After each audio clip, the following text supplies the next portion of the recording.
you don't need to come to a concert I'm putting on. There's 28 ones you can go to. So we did more emerging artists. I think for us, it is a focus on creating the joyful experiences, because then everything will come thereafter. There's countless reports and studies. Diverse teams outperform everybody else. For us, commitment to community is a key part of how we do our work. Beauty should not be this unreachable thing. You should be able to enjoy a beautiful space. So it's been great. Never Work a Day talks to folks that are pivoting their lives to follow their passions. We talk about pitfalls, misadventures, hilarious and heartbreaking, meet the outstanding individuals, and learn about their continuing journey. I'm your host, Nikki Frankel, purveyor of platforms and creator of play spaces, and I'm so excited to bring you the stories of these extraordinary individuals. Welcome to another episode of Never Work a Day. I'm your host, Nikki Frankel. Today we're talking to Atiba Edwards. Atiba is the president and CEO of the Brooklyn Children's Museum, the first children's museum in the world, founded in 1899. Born on the island of St. Vincent and raised in Brownsville, Brooklyn, Atiba grew up just a few miles from the world-renowned museum he now leads. His Caribbean heritage and Brooklyn upbringing shaped and continues to inform his sense of purpose and community. He attended the University of Michigan, studying engineering and poetry and musicology, exploring the relationship between structure, logic, and creativity. Atiba then began his early career in finance. First as a fixed income research analyst at JP Morgan, covering the automotive and industrial sectors. Driven by his passion for community and education, he pivoted into the nonprofit and educational sectors, serving as director of operations at Brooklyn East Collegiate and co-founding Focus, with a K, a nonprofit that builds community through the arts. Joining the Brooklyn Children's Museum in 2019 as the COO and executive VP, Atiba helped modernize its operations, expanding its programming, and strengthening its connections to the borough's diverse families. In 2023, he was named the president and CEO, becoming the first Black man to lead the museum in its 125-year history. We are so excited. Please welcome Atiba Edwards. Hi, Atiba. How are you? I am amazing and fantastic. How are you feeling today? I'm okay. I'm great. I'm so glad you're here. I'm so happy to see you. My Thank pleasure. you so much for being on the show. Thank you for the invitation. Really. Yeah. I met you at a weird food party. Mm-hmm. Yeah. Which is some of the best meetings, actually. I know. There were some giant pieces of food floating above our heads. And we caught eyes like, what is that food that's hanging there? Right? And I still don't know what it was because I don't think I took it. Did you take it? No, it was one of these like floating food in large public settings. It's just it's like there's some things I say yes to, and that's not one of them. Yeah, exactly. And there was some food on boats. Yeah, I had some food on boats. Yeah? A couple beverages as well. Okay. A couple beverages. And beverages on boats. Totally. Kind of makes sense. Yeah. And as soon as I heard that you were the president and CEO of the Brooklyn Children's Museum, which is one of my favorite places in New York now that I'm a parent. I knew of the building. Yeah. Because the building is this architectural marvel. Yep. But I didn't ever go there. And now that I'm a parent, it's a regular staple, and I couldn't believe it. And I love that. Yeah. I love that. Yes. And I wanted to talk to you a little bit about your background and that you're a native New Yorker, right? I was born in St. Vincent in the Grenadines in the Caribbean, but I grew up in Brooklyn. I moved to Brooklyn when I was just a good old 1-year-old. Oh. So depending on how you want to slice the pie, yes. Yes. Okay. So you grew up in Brooklyn, New York? Yeah. Yeah. Yeah, right by the museum? I grew up in Brownsville, so I was about 2 miles from the museum. Okay. But now I live in Crown Heights, so I'm closer to the museum. Yeah. And growing up in Brooklyn, I mean, what did you do? I as a New York kid, I know what you kind of do, but what were your things to do as you were growing up as a kid? I was super fortunate in the building I lived in. It was a 4-apartment building, and it was all family. So there were probably, across the 4 apartments, 16 kids. Oh, great. So we kind of had our own little spot. Yeah. And then next door were my cousins. Up the block were some other cousins and friends. So I spent a lot of time just outside. Yeah. And just growing up, there's always 1 or 2 adults who, now I look back, they were watching us, but they weren't really watching us. Like, right. There was like one guy just was like, I know you're keeping an eye on us. But we just hung out on the block, and then a lot of bike riding, a lot of sports took me across the entire city. Yeah. Yeah, and so you had a whole community right in your block. So it was really a lot of block hanging. And there was a lot less parents hovering during that time. Yeah. Oh yeah. Anyway. I always tell folks when I was in, I took the train by myself in 5th grade. And people come like, wait, what? And you're alive? I was like, yeah, we all did that. That's what you do. That's just a natural thing. That's how you do it. Yeah. Yeah. And how I was taking the bus, like by a very young age. Like, Exactly. how did you know to get on the subways? I don't know. It No just showed phone. up and I got on. Right. It's like, I know I take this to this stop. No phone. No You phone, just no don't, GPS. Right? And if you keep your eyes down, if you don't want to talk to people on the street, you just don't make eye contact. Everyone's like, how did you handle it? It's like, just don't look at people. Exactly. It teaches you common sense at an early age growing up in New York. Exactly. I know. Yeah. And so you ended up going to school though in Michigan. Yeah. I went to college in Michigan. What drove you to Michigan? I wanted to get out of New York. You did? Yeah. I knew for all intents and foreshadowing, I was going to be back in New York. Like, You knew, right. I just knew I was going to be back. So I wanted to get out of New York, and Michigan had a great engineering program. So I told my folks, that's where I'm going, did the application. I got the mailing, I think somewhere around like the summer. I told my parents, that's where I'm going, paid my deposit. I never went to like preview the school. You didn't see moved it? in. No. Oh. They do a really great job marketing. So many blue skies. Oh Okay, my I'm gosh, sure. so many smiling people. I'm sure. And then by the time I got there, I was like, where's the sun that you promised me?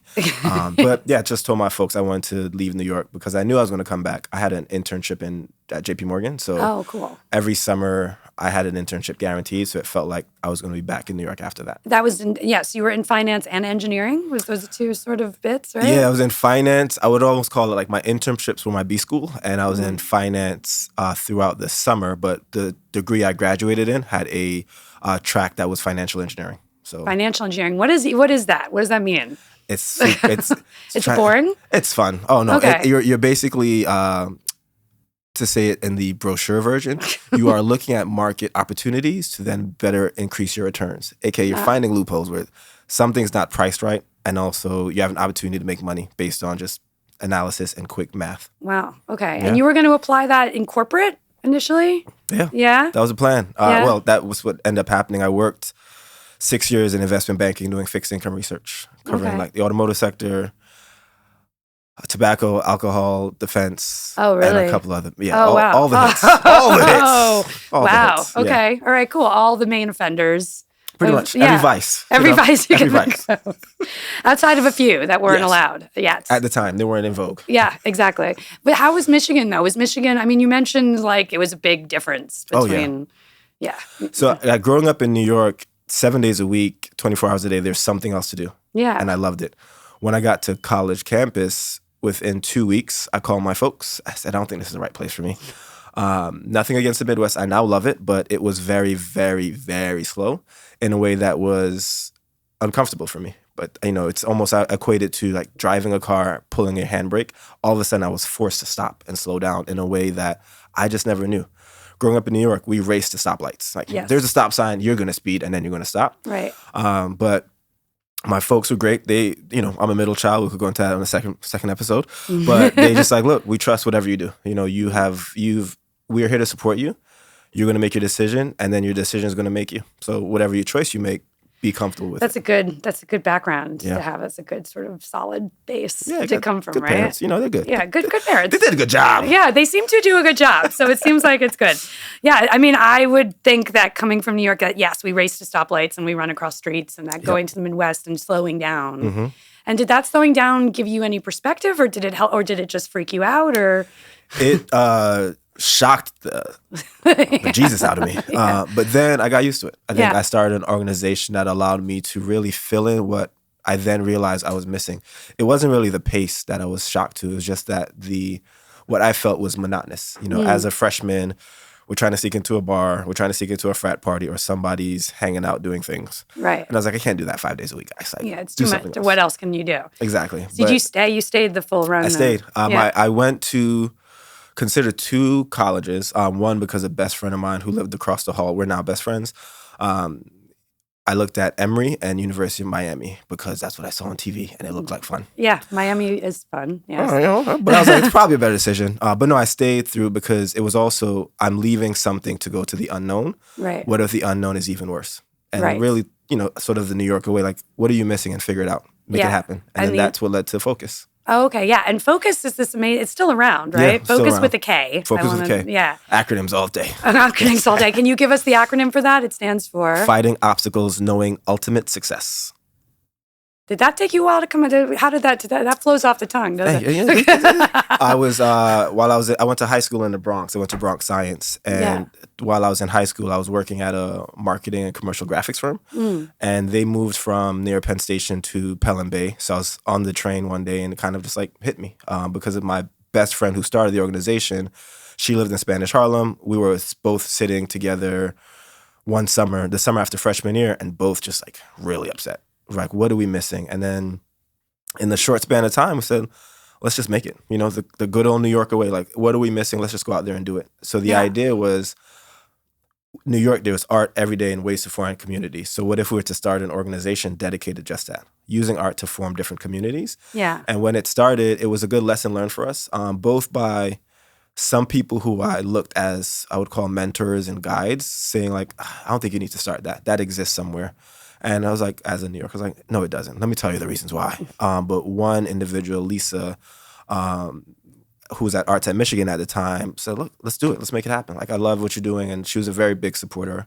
But yeah, it started and it completely changed my perspective of campus. But more importantly, to the question to it, I realized the importance of slowing down and really taking stock of what you have today and enjoying that to the most you can. Yeah, and you felt like, I mean, because that organization, so Focus kind of does do public art, right? Is that their sort of main piece? Yeah, it's around gathering and creating communities through the arts. So pre-2020, pre-COVID, it was a lot of just place-based art. We did concerts, salons, and pop-up more. Stuff. Pop-up, like a lot of pop-up stuff. Because that was the idea, is we want something that felt limited, so you had to move urgently, but intentionally. Okay. And then post-COVID, we did some getting together, but we've shifted into doing a lot more public art that uses, right now we've been doing for about 3 years, public art installations that use art and affirmations. And what if that was part of your daily life? The same way an advertiser is putting all around you. Like, what if you walked to the train and just saw spread joy? Right. And that's it. Well, that's like the Keith Haring. That's like the Basquiat. Exactly. That's like sort of just using what's around in the city to be able to do art and show work. Yep. Right. And I've often had a similar thought when you walk around the city, that there's so much room for that. Yeah. So, I mean, did you you brought in artists, I suppose, and curated with them? Yeah. Brought in artists. Our first big show was, we had John Legend come to campus. Oh, wow. And I stalked his agent for about 6-7 months because he was smaller at the time. He was just doing residencies at SOBs. I was like, this is going to be big. So we brought a lot of artists out. We had Janelle Monáe out there, Saul Williams, Hot 8. Oh, wow. So we did some big concerts, but also we had smaller salons. This great artist, Justin Bua, came to campus. So a lot of it was using art to form communities, but also helping to highlight some of the greatness people might not know about. Wait, was that in New York or was that in Michigan? That was in Michigan. Okay. And then we moved to New York. We moved away from that because you don't need to come to a concert I'm putting on. You know, there's 28 ones you can go to. Yeah. So we did more emerging artists. So we did some big shows in Fort Greene Park for 5 years, an annual festival called The Stoop. Yeah. A lot of art shows, but we also like to do art shows in places you didn't expect. Yeah. You know, we did some shows at a hair salon. We did some shows at a fitness center and a gym, because it was like, as you're working out your body, art works out your spirit and your mind. So it was a blast. We've slowed down a lot. You know, we haven't really figured out how we want to reconvene, but we've been shifting more to public art. Well, you also have a background in finance. So coming out of school, you had a job, you know, actually, and then you also ran this nonprofit, I suppose, too. So how did the two inform each other at all? The finance helped bankroll the organization when I was. All right. So were you bankrolling it essentially? We're making some things happen faster than normal. I understand. Yeah. I mean, I understand. As an entrepreneur, I've bankrolled art projects before. Did you set anything up like a nonprofit with it? Like an official nonprofit? Yeah. So my fifth year, so I did a double degree at Michigan. So I was there for 5 years. Oh, wow. And my fifth year, I knew I was moving back to New York and I wanted to continue focus. So work with a legal team, and we got it set up, 501c3 status, so that allowed it to move back to New York and set up a chapter out there. And it helped inform it because also I realized the importance of community. Like, the nonprofit space has a unique community. The finance space has a unique community. Yeah. But the thing I really enjoyed was taking essentially the business acumen I've garnered and gained and working with artists, working with organizations, and working with others to help them understand the financial side of creativity. Yeah. You know, like, some artists are really great and they have some brand that does all their finances. Yeah. But you still should understand essentially, how do you value yourself? That's super important because a lot of the nonprofit organizations that start out the way that you're mentioning don't have anybody doing that. And so they just kind of go along on whatever they can make, I guess, or whatever they can scrounge together. So where did you feel like some of the people that were in the financial community were interested in what you were doing? Were you able to kind of bring them over to the other side? Would bring them over. There were some of our best supporters. Like we did, we did art shows in Tribeca, and Bloomberg has their version of like AOL Instant Messenger, Bloomberg Chat. So like I drop things in there, and people just show up. I never really asked for RSVPs. I was like, I don't want you to feel the pressure. So I remember one day, 3 of my buddies, still we're close now, rolled up. I was like, what are you doing here? And it was like an awkward, we saw each other on the financial aspect, but now they're here to support. So a lot of people showed up and supported in different ways, helped to donate to the organization. Great. And also, to me, one of the best ways you could support somebody is just showing up. And I got a good amount of that. Yeah, absolutely. I mean, so coming from Focus, then were you working in the nonprofit sector? Did you know about the Brooklyn Children's Museum? I mean, what got me there? Yeah, what got you there? I would say this current visit is my 3rd time. So growing up, I spent a lot of time at the museum. In 2016, we had an arts program for teens, and I ran that for 12 weeks while I was running a school. So I'd leave like Wednesday and Thursday. And which school were you running at the time? Brooklyn East Collegiate. It's part of the Uncommon Schools Network. So it was a middle school. Okay. Love middle school. Best age ever. Yeah. But then in 2018, someone who's on the board called me and said, this role at the museum for the COO is open. Yeah. You should apply.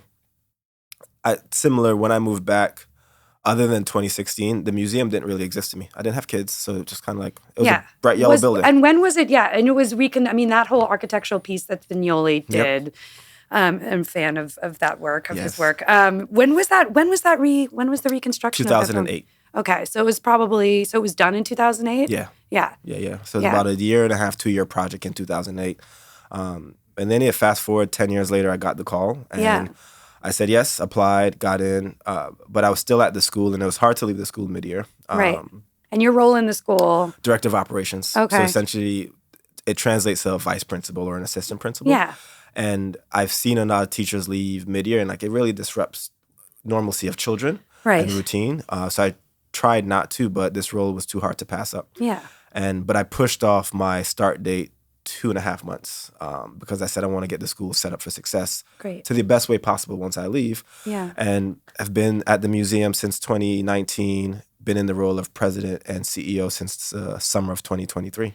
Yeah. I mean, we talked a little bit about how you managed, just before this started recording, how you managed the pandemic, that you came in. Yeah.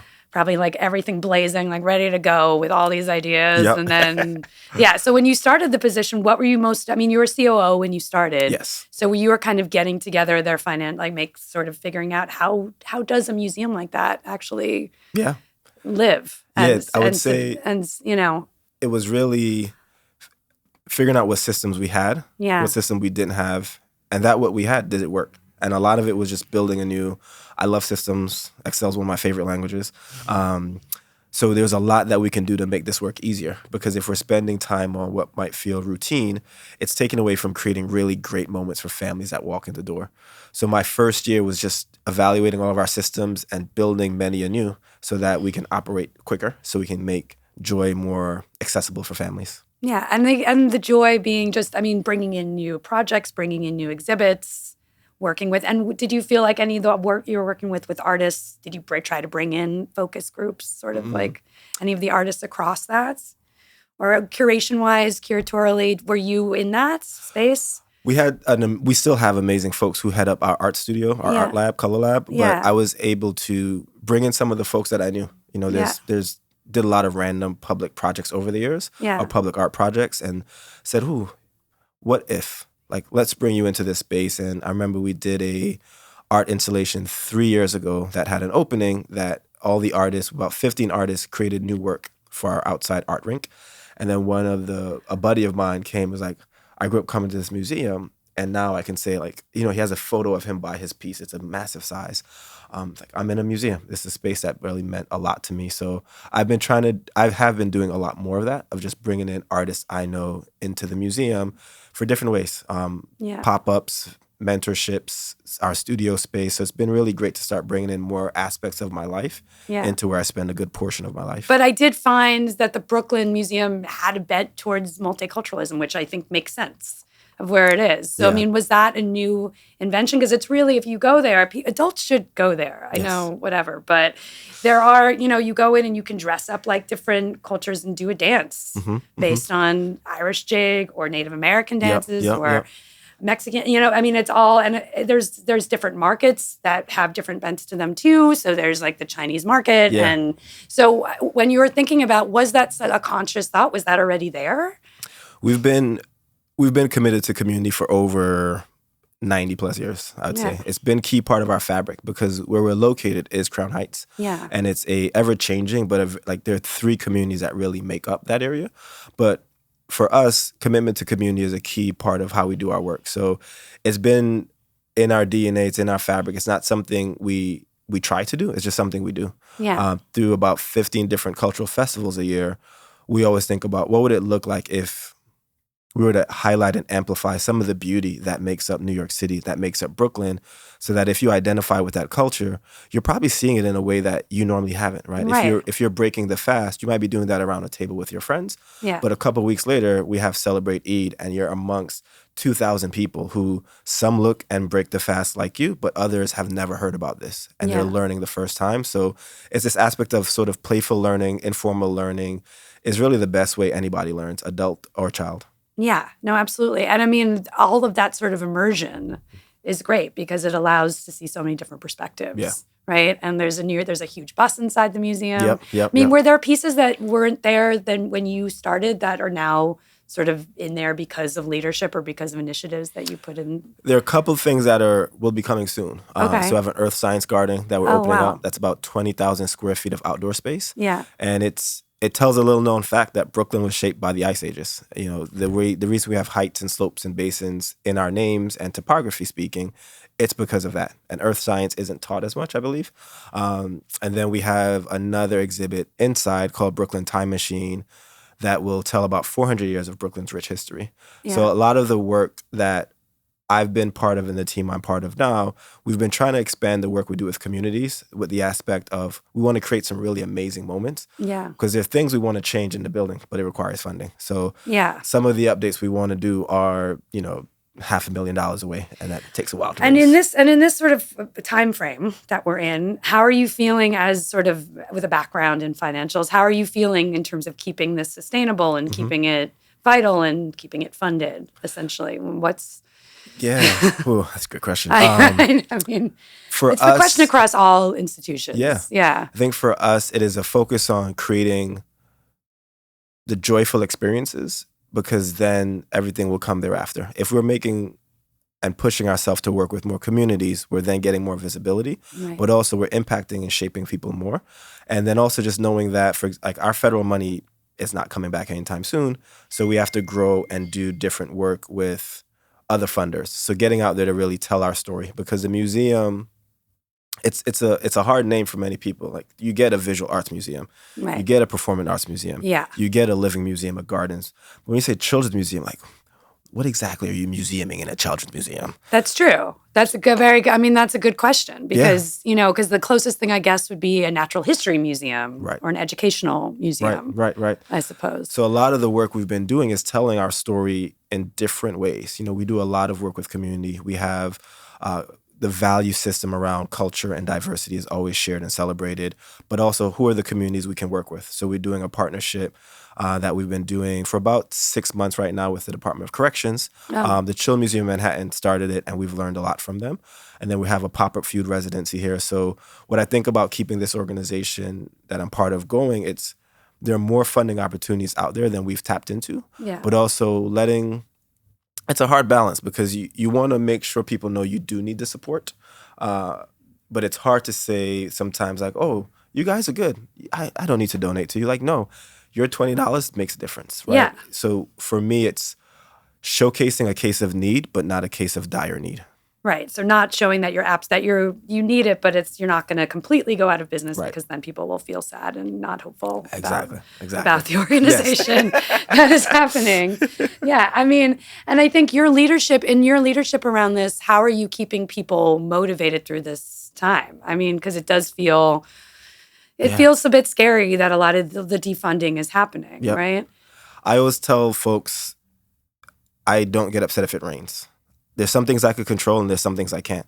So what can we do to create great opportunities? Let's focus on that. Like, yes, things are bad. Things are very bad all around us. Right. But how do we as a museum, as BCM, provide a bright light and a glimmer for anybody? Because now more so than ever, families, particularly children, need a safe third space for them to come to. Families need a space where they can see their child grow and blossom in a way that we don't often get afforded to us, and in a way that's not screen-based. So for us, it's always this push of let's do what we can with what we have, and we'll see what we can get out of it. But like, things are bad, but we can be a bright light for someone. So like, let's push ourselves to think about that. And to be creative in thinking about that. So do you actually actively scout and look and see what other experiences are happening or what people are doing? Because there's other activations like the Museum of Ice Cream and I don't know, the Color Museum. There's like a bunch of different places that are museums, but more like pop-ups. Do you sort of scour and look and see what the trends are within this that could be engaging that don't involve screens? Yeah, I go to I've been to almost all those places. And then when I travel, it's always an interesting moment when whoever I'm traveling with might want to do something like, I gotta go check out the Children's Museum first. Like, I'm in Chicago, I'm in DC. But this aspect of there's so much happening around us that I like to spend time just out and about. Like, let's go to check out the Museum of Ice Cream, Color Factory, all these immersive experiences. Yeah. Because they're doing something different, right? They're starting in a different, well-capitalized, funded scenario. So they can do a little bit more. Yes, correct. I mean, most of them have corporate funding behind them. Color Factory, sorry, it's the Color Factory. And so you probably do have corporate funding behind you, though, in the museum. It's just maybe not from the get. Right, not from the get. A bulk of our funding is from the city. Yeah. So we have a lot of municipal dollars. City and state make up about 50-ish% of our funding. Yeah. And then earned income makes up about 35%. But we have a small corporate funding group right now, but it could grow. And part of that growth, to your earlier questions, on me. Like, I need to get out there with our team and make sure corporations know you have a really easy return on joy by supporting this museum. And return on joy. So, I mean, that would be methodology around learning and joy and all of that. I mean, is that something you bring into the conversation when you're creating these experiences, right? What can kids do? What can they do? We have 4 clear values. Joy is one of them. And how do we make sure everything we do provides a sense of joy to the children first and then the adults as well? So, what are the values? Joy, collaboration, creativity, and stewardship. Okay. And those are things that we want to make sure shows up in everything.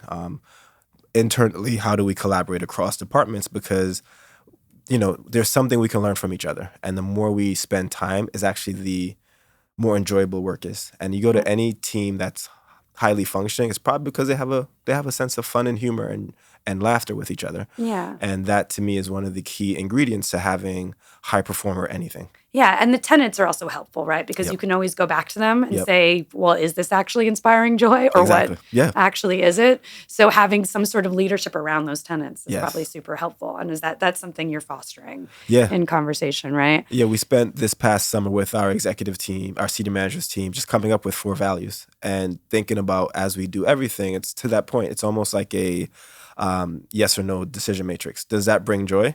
And if you're stumbling to answer that, then let's come back a little bit. Let's later, not. Yeah, I don't think it's ready yet. The cake's not finished baking. But yeah, it's been good to ground that. And it's just a lot of the work we've been doing intentionally to think through, or with intent to think through, what are our guiding practices? What's our guiding principles? Because the work will feel really tough. The work will feel daunting. The work will feel draining.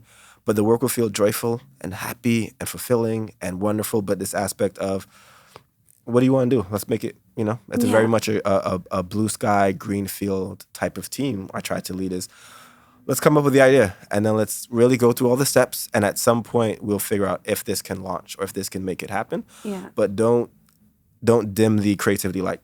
Yeah, keep it shining, because ultimately because you have a background, and I think the background in finance is huge, because I come from nonprofit theater and a lot of people don't have that background and don't know what to do with raising money. And so you can always kind of see, is that part of how you see the finance as a necessary, right? To be able to make these things happen. Yeah. Potentially. Do you feel like you would ever have, because you're in sort of the big five or whatever, the alcohol consumer sort of piece of it, did you feel like you were ever going to pivot to this place, or was this a place you ever thought you would be at? I always knew I wanted to do more work with community. Yeah. The museum didn't exist to me, right? It didn't exist in this way. The museums and most large not-for-profit social good spaces don't have a lot of people that look like me. So when I go to these spaces, the folks that look like me are usually at the front desk, are usually in security, are usually in facilities for the most part. So there's very few moments I've seen somebody in, we'll call it the C-suite, other than a couple amazing spaces in New York that look like me. So I never had this inspiration through a mirror experience. So I didn't know my work existed. I didn't know my role existed, and I didn't know so many roles exist within the museum. So to one of the earlier questions, that's one of the things I'm really passionate about is getting more people who may not know about this space into this space. Yeah, because you find you go to other institutions like museums throughout the city and see that there's not that, and try to maybe lend that as an idea that you could bring in people with different points of view that look different. Because I do know I know what you're talking about. Yep. And if it all looks the same, then all the sort of generated work has a tendency to also be the same. Exactly. Right? Exactly. Yeah. Because the beauty of, there's countless reports and studies, diverse teams outperform everybody else. Diverse industries outperform everybody else. So for me, we think about that in different ways. We partner with a couple organizations that place high schoolers. So we get in the high school age, you're getting into the museum and seeing it work. But more importantly, just like getting out there, moving away from the non-traditional spaces of where people find us. There's no, idealists and all that stuff is great. But I'm going down to the city college. I'm going down to the random block fair to say, hey, you should come and work at the museum, just so that people can see it. And I think when I got into my role as a president, I didn't put a lot of stock into what my role meant externally for so many families. There's a story I remember. I spent a lot of time walking the floor.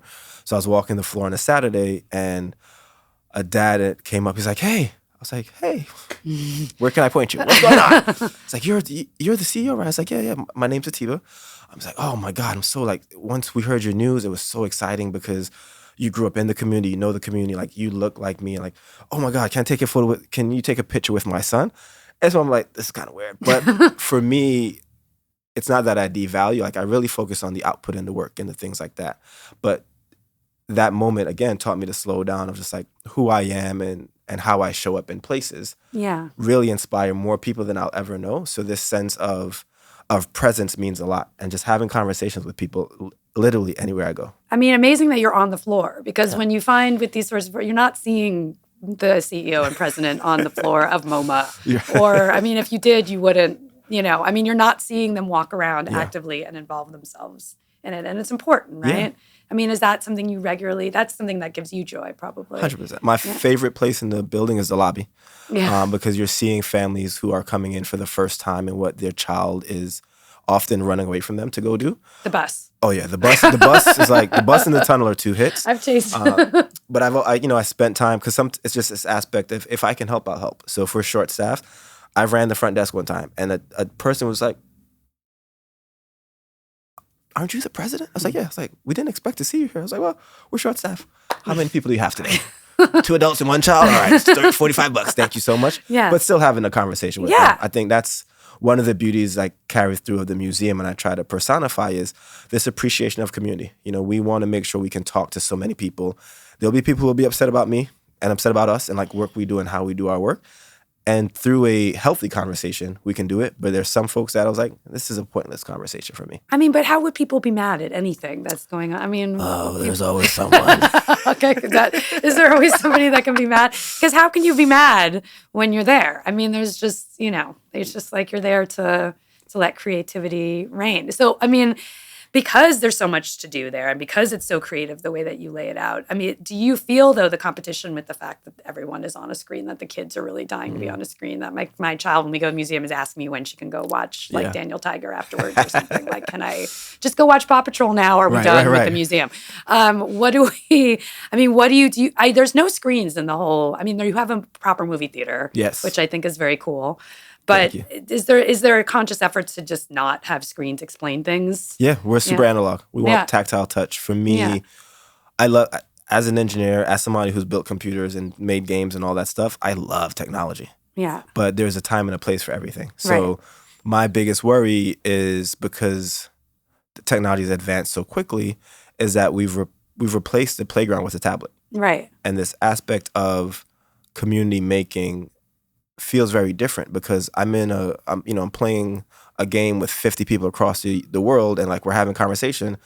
Most of the conversations turn a little toxic real fast, but you're not around each other. Right. So we have always leaned very analog. There's 8 screens in the building. 3 are at the front desk to tell you the admission prices and our upcoming events. 3 are in some of our World Brooklyn stores, because one is in our travel agency, and there's really no way to really talk about and feel the West Indian Day Parade without seeing a video of Eastern Parkway. Right. So there's only a couple moments we have that. But in terms of interactives, there's no screens at all. Yeah, which is huge, because I just don't think there needs to be screens across the board. So it's probably challenging thinking about how to make it tactile, how to make it possible. You also have a lot of animals there. Yeah. a lot of reptiles and insects. Yeah. You do. And it's always really a surprise. Was that a choice, though, to bring in the natural history, or the sort of like, the kind of a natural history museum kind of element to it? Because in the Natural History Museum in New York, there are no animals. They're all taxidermy. Yes. I used to actually make those taxidermy animals. Really? Yeah, that's a different story. Okay. But yeah. We'll say that for the B-sides. We could say that for later. But like I always thought that was weird, that the Natural History Museum didn't have anything natural really inside of it. Yeah. It was a lot of sort of artifact. So the museum was always founded in the natural sciences. Like that was, if you go back to the 1900s, that was a key part of it. Oh, really? We had a taxidermy club. Taxidermy was a big thing back in the 1900s. I'm sure. I know. But we were spun out of a larger organization called the Brooklyn Institute of Arts and Sciences. Right. So us, Brooklyn Museum, the Gardens, BAM. So we all started on that. And I think we got a lot of their taxidermy stuff that they didn't want. No. But also just the beauty of seeing, we had this amazing python when I grew up there, Fantasia. Like, how do you bring joy and joyful moments in ways that are unexpected? Because you might see a bearded dragon on TV, but you have no idea. Right. Great. Now we have one, and here's how you touch it. So bringing joyful moments to kids has always been a key part of it. And I would say the animals play a big role, because it just continues our history. Our history was always around natural sciences. Yeah, because it does feel like there's a section that is, here's the natural science section that exists, and you can like crawl around and see a turtle. Yes. And you can go inside of that. Yeah. And there's a lot of joy around that. Yeah. Yeah. I'm curious about sort of what you think for next steps and how you think the museum can continue to grow and what you're doing with it. I do notice you're using it for rentals, and people can actually use it for events if they want to. How is that? Is that another side of the business in terms of just our whole space rentals business has been growing, and the key is similarly around access. We want to make sure we can have as many people find a space that they might want. So we have essentially a sliding scale. We work a lot with our not-for-profit organizations, community-based organizations, to give them a very, very below market rate, because beauty should not be this unreachable thing. Like you should be able to enjoy a beautiful space. So it's been great. We have some folks who could pay, help subsidize those who can't. So the reason that we've been doing the rentals is that space is so hard, and people who run some spaces make it overly complicated. Oh, for sure. So that they can say no without saying no to somebody. Right. If it's priced out of your range, like you got to do all these steps, and you walk away, I didn't tell you can't use our space. You said no. But for us, we're like, it doesn't have to be that hard. Right. Yeah. There's some key things you got to hit. Right. And if you mess up on one of those, we're going to let you're never coming back. But if you do it, come back every year. We'll book your party every time. Yeah. I mean, have you had some bad experiences? Oh, yeah. We've had some bad experiences. Okay. A couple folks, everybody likes to see where the line is and then step over it. Yeah, of course. And I mean, because if you're in a museum, there's things that people can't play with. There's things that they can. Yep. I mean, and do you find in terms of just like clearing the space for adult parties and adult sort of events, that's kind of easy enough, I guess, in your space? It's easy in our space because a lot of it happens on our rooftop. That rooftop is beautiful. Thank you. And you have an ice skating rink on there, do you? Yeah, we took it down. We have something coming up very soon. What is it'll be released. Okay, It'll all be right, released well, in you don't like, have to release it right now. Okay. 3 weeks. We'll make a big announcement about it. Okay. But it's all around the aspect of nostalgia and play and really tapping back into a key part of Brooklyn's history, Yeah. but also giving kids something new. So one of the reasons we added ice skating was the first time I ice skated was maybe 8 years ago on a date. Ice skating worked out. The date didn't work out. Yeah. I'm glad but, you're good at ice skating. I mean, something had to work out, you know? Like, That's a tough one for a date. I'm out here in Central Park, and then she booked me there. So I was like, this is a lot of pressure. But really just thinking about access again, like to ice skate in Brooklyn, you were going to Prospect Park and love the team over there, or you're going to down Brooklyn Bridge had their rink. Right. But if you're in Central Brooklyn, there's nothing for you. Yeah. Right. And that's an unfortunate constant thread is Central Brooklyn just lacks some things. And the Right. things that they had got replaced by a storage unit. So that's what's coming up soon. We have some fun there. But clearing the space has been easy. I think some of the challenges we run into is some of the folks who are new to the neighborhood don't understand the rich history that we are preserving by providing space for all. Right. So there's a handful of folks who always love to find a thing to complain about. Right. And we talked to them about it, saying, look, at the end of the day, the space rental business helped us buffer all the downturns and all the budget cuts that we've been facing. Yeah. So we've never had to lay somebody off because of like the city's short on money. That's huge, Yeah. actually. Through the pandemic. Through the pandemic, we closed through the pandemic. So all of the part-timers we kept on for a little bit. Yeah. But then we had to reduce some of our staffing lines to what we got from the city. So we knew our allocation. We're a CIG, so we're baseline in the city's budget. Yeah. So we had to do that. But even a year and a half ago, there were some shortfalls that the mayor at the time said, hey, we got to cut everybody 5% cuts almost each quarter. So Wow. we're looking at almost $200K getting wiped out of our budget Wow. starting in October, November. So it's like, I'm giving you my debit card to go shopping. And then while you're at the checkout line, I'm going to say, you know what? I just cut that by 75%. So don't. Good luck. But because of our space rentals business, when we had those cuts, nothing changed. So we didn't change our programming. We didn't lower our hours. We didn't reduce any staff because space rentals built a cushion. Yeah.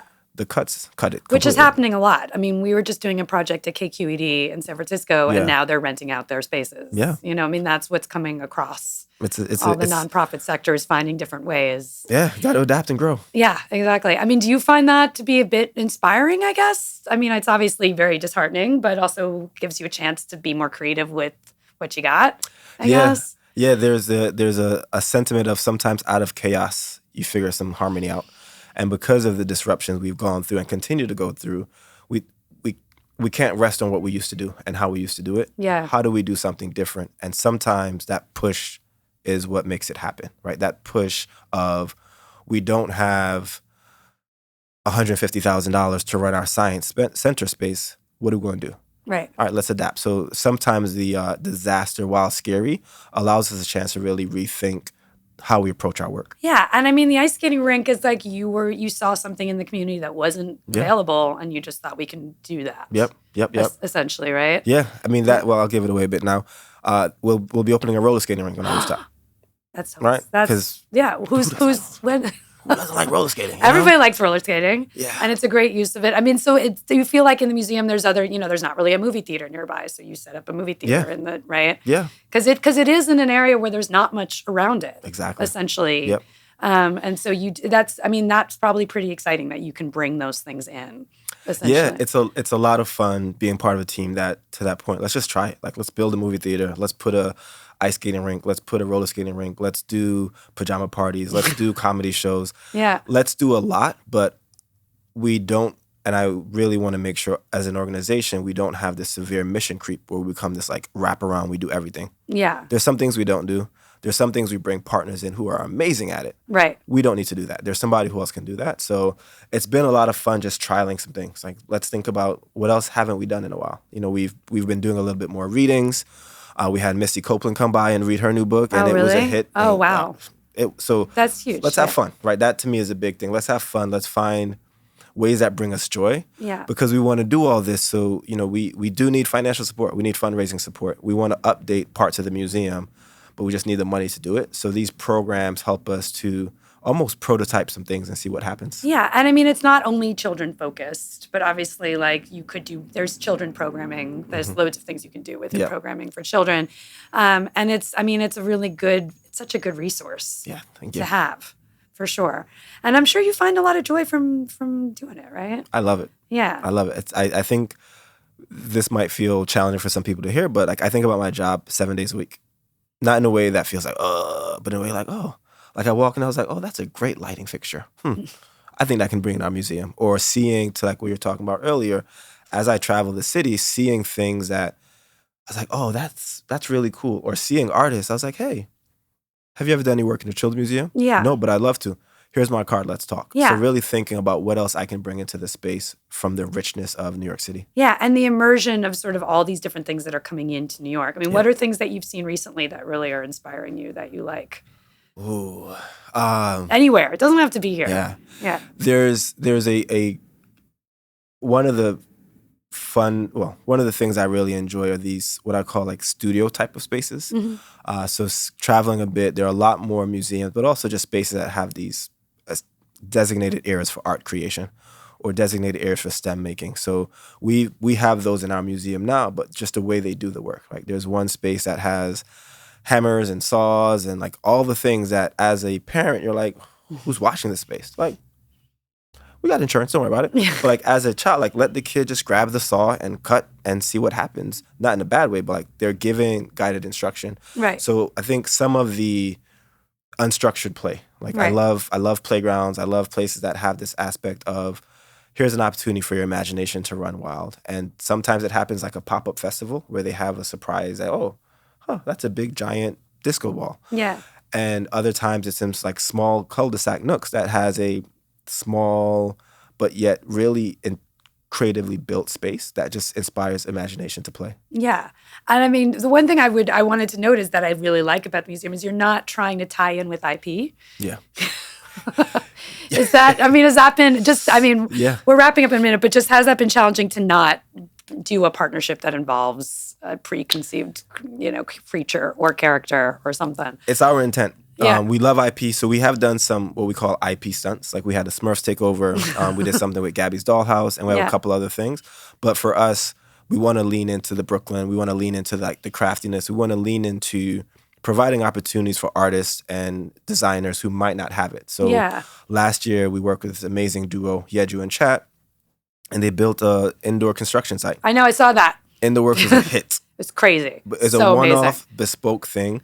And every time we try to do it, so we appreciate the IP because it does bring eyes and attention to this and space. probably some money. Yeah, money in the buzz. Yeah. So we still do IP and we welcome it, but not in I would almost call it like a permanent exhibit installation. Right. It's like, come for this weekend, the Smurfs are doing a takeover, take a picture with Papa Smurf. Right. Or come and meet Gabby's Dollhouse. So we're looking to do a lot more of that because it's an opportunity for us to, again, have fun and try something new. Yeah.